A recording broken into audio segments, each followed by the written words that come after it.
Welcome to 24/7 news TV. Bigg Boss house లో Prabhavati కోడిగుడ్ల task అనేది రచ్చలేపింది. ఎవరి ఇష్టం ఉన్నట్టు వాళ్ళు గేమ్ ఆడారు. ఇందులో పర్సనల్ రివెంజ్లు కూడా తీసుకున్నారు.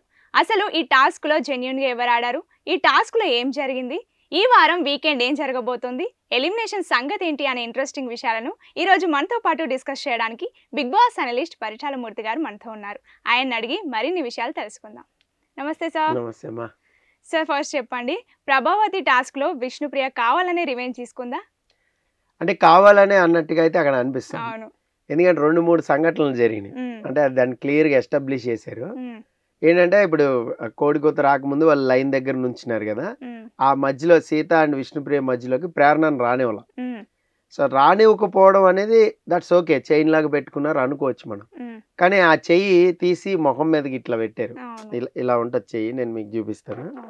ఇలా పట్టుకున్నారు సీత అండ్ విష్ణుప్రియ, ఇలా పట్టుకున్నారు కదా. ఇలా పట్టుకున్న వాళ్ళు ఇలా ఉంటే ఆమె పొట్ట వరకు వస్తుంది, ఆమె విడిపించుకుంటా ట్రై చేస్తే ఇంక ఇట్లా కొట్టారు ఇద్దరు కలిసి. నాతో పెట్టుకుంటే ఇలాగే ఉంటది, తెలిసిందా, అర్థమైందా? అంటే ఒక కచ్చ కనబడింది అక్కడ. సో ఇక్కడ రైవర్లీ అంటే ఎలా ఉండాలి, టాస్క్ లో ఎగ్స్ కలెక్ట్ చేయడం, మన టాస్క్ గెలవడం ఇది కాదు. పర్సనల్ గా నువ్వు రా, కమాన్, నువ్వు నేను తేలిపోవాలన్నట్టు ఉంది అక్కడ. సో ఉంటే నువ్వైనా ఉండే అవసరం లేదని నేనైనా ఉంటా అనే రేంజ్కి వెళ్ళిపోయారు.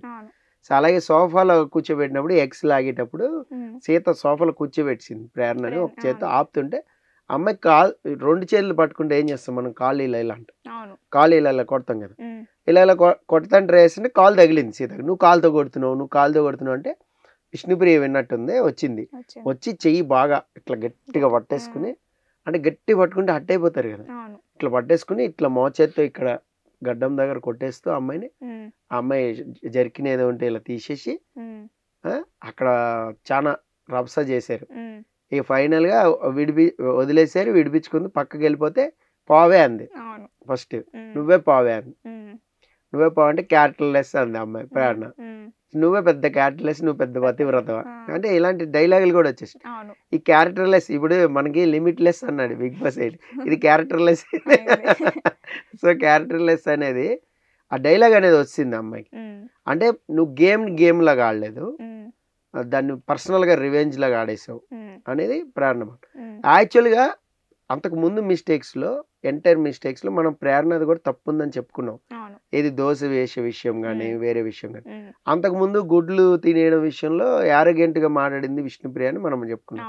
అంటే ఇక్కడ సినారియోస్ చూడండి, విష్ణుప్రియ మిస్టేక్స్ ఉన్నాయి, ప్రేరణ మిస్టేక్ ఉంది, అది కొంచెం విసుగ్గా ఫ్రస్ట్రేషన్ ఉంది. ఇప్పుడు నేను నీకు పెట్టాలా అంటే ఇద్దరికి పర్సనల్ డ్రైవర్లే అయిపోతుంది. దానివల్ల ఏంటంటే నువ్వు వచ్చి నాకు ఏదైనా చెప్తుంటే తీసుకపో అంటాం, పోరా ఉంది ఎవరిని, మణికంఠని. యాటిట్యూడ్, విపరీతమైన యాటిట్యూడ్ చూపెట్టింది, అది కూడా మనం డిస్కస్ చేసుకున్నాం. ఇక్కడ ఏంటి, యాక్చువల్గా తిని గేమ్ లో ఉంది, గేమ్ లోనే మామూలుగానే యాటిట్యూడ్ మనకి. ఇక గేమ్ లో ఉన్నాం, అసలు ఇంకా ఒళ్ళిపోయి తెలియదు ఇంక మనకి. సో నోటికి అద్దు కూడా ఉండదు, ఒక్కొక్కసారి మాటలు తూలేస్తాం. పృథ్వీ కూడా అదే జరిగింది. పృథ్వీ కూడా చాలా రూడ్ గా, చాలా దారుణంగా ఆడాడు. ఈవెన్ నిఖిల్ కూడా అలాగే ఆడాడు ఈసారి. ఎందుకంటే తన టీంలో మేబీ సోనియా ఉందని అలాగ ఆడా, లేదంటే మామూలుగానే తను ఒరిజినాలిటీ అనేది 3వ వారం బయటికి తీసాడా, ఇట్లాంటి మనం సినారియోస్ లో చూడొచ్చు. ఈ టాస్క్ ఎవరేంటి అనేది చెప్పేసింది ఆడియన్స్ కి. సో అందరూ శుద్ధపూసలే అనే ఒకటి ఉంటది కదా, అలాగా మొత్తం సాంప్రదాయం శుద్ధపూసలే ఉన్నారు. అంటే ఏంటంటే బేసిక్ గా బిగ్ బాస్ హౌస్ లో మనం ఎలా ఉండాలి, ఎట్లా టాస్క్లో ఆడాలి, ఎంటర్టైన్ చేయాలి, దీని మీద ఎక్కువ ఫోకస్ ఉండాలి. అందుకే వాళ్ళని లోపల పంపించేది. కానీ ఇక్కడ ఏం జరిగింది, వాళ్ళు పర్సనల్ గ్రెడ్జెస్ పెట్టేసుకున్నారు. ఏది 2వ వారమే మళ్ళీ పోతుంది, అది 3వ వారం 4వ వారం మళ్ళీ కామ్ డౌన్ అయిపోతారు, కలిసిపోతారు. బట్ ఏంటంటే నేను నా రివ్యూలో కూడా ఒకటి చెప్పాను, నామినేషన్స్ అవ్వగానే మనం కూడా మాట్లాడుకున్నాం, ఇప్పుడు ఏదైనా ఫిజికల్ టాస్క్ పడితే ఖచ్చితంగా పర్సనల్ గొడవలు అయిపోతాయని చెప్పాను. సో ఇక్కడ పర్సనల్ గొడవలే అయినాయి. అక్కడ పృథ్వీ ఉన్నాడు, పృథ్వీ యష్మి చూడండి, అసలు మామూలుగా వాళ్ళ గొడవ అది. ఈ యష్మి అలిసిపోయి పడుకుని పోయింది, వాడితో పట్టుకోలేము. అయినా కూడా యష్మి చాలా బాగా ఆడింది. అంటే ఒక అమ్మాయి అయి ఉండి ఆ రేంజ్ లో పట్టుకుని లాక్ చేసి లాగడం, పీకడం, ఎగ్స్ ప్రొటెక్ట్ చేయడం చాలా బాగా ఆడింది. సో ప్రేరణ కూడా ఎగ్స్ కలెక్ట్ చేయడం, ఇద్దరు అమ్మాయిలని సమాధానం చెప్పడం, మధ్యలో నిఖిల్ కూడా ప్రేరణని ఇట్లా అని తోసేసాడు కూడా. సో మీరు చూసారు లేదా, ఏంటి వస్తావా దా అన్నట్టు. అంటే అంత కట్అవుట్ ఉంది, మనమేం పెట్టంత ఉన్నాం, అయినా కూడా చూడండి ఎక్కడ తగ్గేదిలే అన్నట్టు ఆడింది. అంటే ఇక్కడ ఇది కూడా క్యాల్కులేట్ చేస్తారు ఆడియన్స్. ప్రేరణ ఎంత బాగా యాటిట్యూడ్ చూపించి పక్కన పెడితే ఎంత బాగా గేమ్లో ఇన్వాల్వ్ అయ్యి టాస్క్ కోసం ఆడింది అనేది కన్సిడర్ చేసేస్తారు. అంటే ఇది సప్రెస్ అయిపోద్ది. ఈ అమ్మాయి టాస్క్ ఎలా ఆడింది అనేది ఎలివేట్ అయినప్పుడు చేసిన తప్పులన్నీ చిన్న చిన్నవి అయిపోతాయి. సో మనం బాగా పర్ఫామ్ చేసినప్పుడు ఏమవుతుంది, మనం చేసిన మిస్టేక్స్ కూడా కన్సిడర్ చేసేస్తారు ఆడియన్స్ అందరూ. సో ఈ టాస్క్లో అయితే పర్టికులర్గా చెప్పాలంటే వాళ్ళు ఓడిపోయినా కూడా సో ప్రేరణ అండ్ యష్మి ఫైటర్స్గా మిగిలిపోయారు. ఫైటర్స్ చాలా బాగా ఆడినట్టు అయింది. ముఖ్యంగా విష్ణుప్రియ కావాలనే అక్కడ అటాక్ చేయడం అనేది తనకి ప్లస్ అయింది. తన గేమ్ తను ఆడుకుని తన ఎక్స్ తను కాపాడుకుంటూ నిఖిల్ చెప్పినట్టు తన చీఫ్ చెప్పినట్టు ఇంటూ అలా ఉంటే మేబీ విష్ణుప్రియ లెవెల్ పెరిగి ఉండేదేమో. కానీ కావాలని ప్రేరణని టార్గెట్ చేసుకుని అక్కడ అంతమంది ఉన్నారుగా. నబీల్ ఉన్నప్పుడు మరి నబీల్తో పోరాడలేదా? నబీల్కి అన్నెసరీగా ఒక ముద్ర వేయాలని చూసి మళ్ళీ వచ్చి సారీ చెప్పిందిగా. ఏది నేను అలా అనుకున్నాను అనుకుని అంటే చేస్తాడేమో అనుకుని ముందుగా వార్నింగ్ ఇచ్చాను తప్ప తను ఏం చేయలేదు అంది. సో నబీల్తో పోరాడలేదు అంతగా. సో నువ్వు అంతకు ముందు అబ్బాయి కూడా వచ్చాడు కలెక్ట్ చేయడానికి ప్రొటెక్ట్ చేయడానికి, అటు పోలేదు నువ్వు. నీ టార్గెట్ అంతా ఏముంది, ప్రేరణే ఉంది.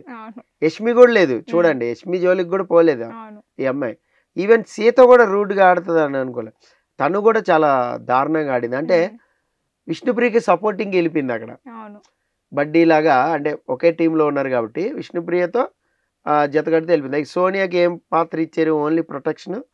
సో కలెక్ట్ చేయడం ఇలా ఎదురు దాడి చేసుకుని తెచ్చుకోవడం ఇది ఇచ్చారు అక్కడ. సో పృథ్వీ రెండు బోత్ సైడ్స్ ఆడాడు. సో ఇలా నిఖిల్ అయితే చాలా రూడ్గా ఆడాడు. సో ఇదంతా కూడా ఏంటంటే వాళ్ళ పర్సనల్ గ్రేజ్ ఏదైతే ఉందో అదైతే తీర్చుకోవడానికి ఈ టాస్క్ బాగా ఉపయోగపడింది. ఇక టాస్క్ అయిపోయిన తర్వాత ఇక దానికి దండం పెట్టారు. ప్రభాతి నీకు దండం అని సాష్టాంగ నమస్కారం చేశారు. అది ఈ రోజు మేబీ టెలికాస్ట్ అవ్వచ్చు. సో పెట్టారు. ఆ రెడ్ ఎగ్ అనేది ఒకటి వచ్చింది. ఆ రెడ్ ఎగ్ అనేది బెనిఫిట్ అవుతుంది అనుకున్నారు పాపం.